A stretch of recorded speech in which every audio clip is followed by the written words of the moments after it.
ہے، اس کے لیے بڑی وعیدیں آئی ہوئی ہے۔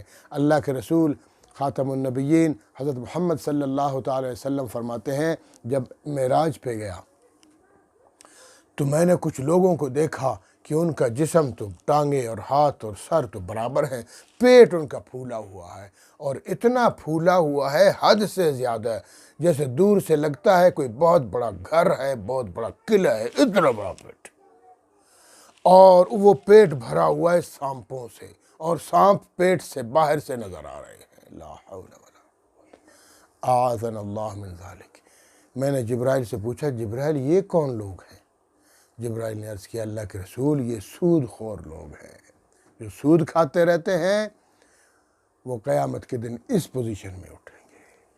ایک اور حدیث پاک میں ہے کہ اللہ کے رسول صلی اللہ علیہ وسلم فرماتے ہیں، معراج ہی میں میرا گزر ایک دریا اور ایک نہر پہ ہوا، وہ نہر اور دریا خون کا تھا، اس میں بہت سارے لوگ دھکیل دیے گئے تھے، اور ان میں سے کچھ لوگ پھر کوشش کرتے تھے باہر نکلنے کی، فرشتہ منہ پہ تھپڑ مار کے واپس کر دیتا تھا۔ میں نے پوچھا جبرائیل سے، جبرائیل یہ کون ہے؟ فرمایا یہ بھی سود خور ہے۔ اللہ رب العالمین ہم سب کو سود کی لعنت سے محفوظ فرمائے۔ بہت بڑا گناہ ہے، ویسے بھی گناہ عظیم ہے۔ عبداللہ بن مسعود رضی اللہ تعالیٰ عنہ فرماتے ہیں کہ سود کے اندر 73 بڑے بڑے گناہ ہیں، ان میں سے ہلکا ترین گناہ ماں سے زنا کرنے کے برابر ہے۔ اللہ اکبر۔ اور اسی طرح اللہ کے رسول فرماتے ہیں کہ ایک زمانہ آئے گا پورا معاشرہ سود کا ہوگا، سود ہی سود، لوگ سود دیں گے اور سود لیں گے اور سود ہی کاروبار ہوگا۔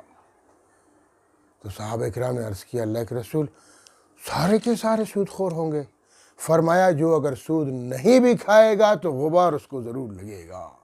تو آج وہی دور ہے، سارے سود خور بنے ہوئے، اگر کچھ لوگ سود نہیں کھاتے ہیں تو غبار ان کو بھی لگتا رہتا ہے، بیچاروں کو مجبور ہے۔ لیکن سود نہیں کھانا چاہیے، سود کی برائی بیان کرنی چاہیے، سود کی مذمت کرنی چاہیے۔ ہاں آگے چل کر پڑھیں گے، اللہ سے جنگ بھی ہے یہ، ٹھیک ہے۔ تو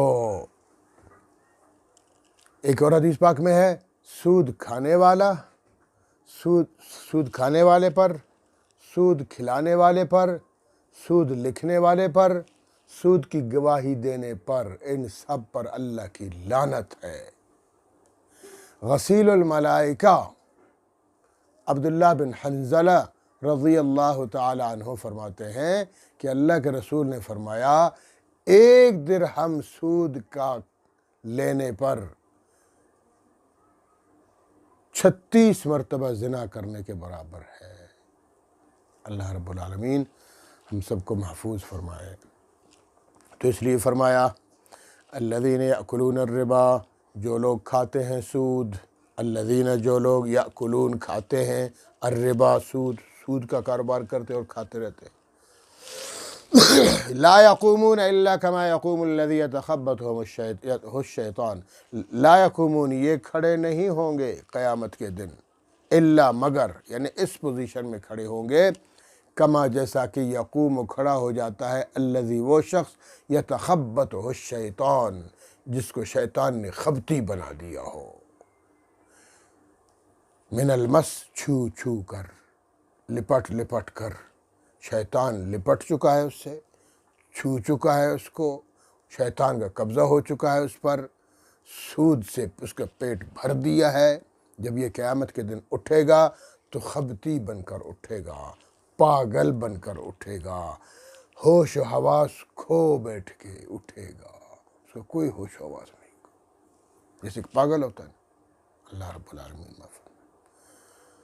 آپ کا اگر کوئی دوست بھی ہے، آپ اس کے ساتھ ہنسی مذاق کرتے ہیں، اٹھک بیٹھک کرتے ہیں، خوشیاں مناتے ہیں اس کے ساتھ، لیکن خدا نخواستہ اگر اس کے دماغ کی ایک تار ہل جائے، پاگل ہو جائے، آپ بھی اسے بھاگ جائیں گے، یار پتہ نہیں کیا کرے گا یہ۔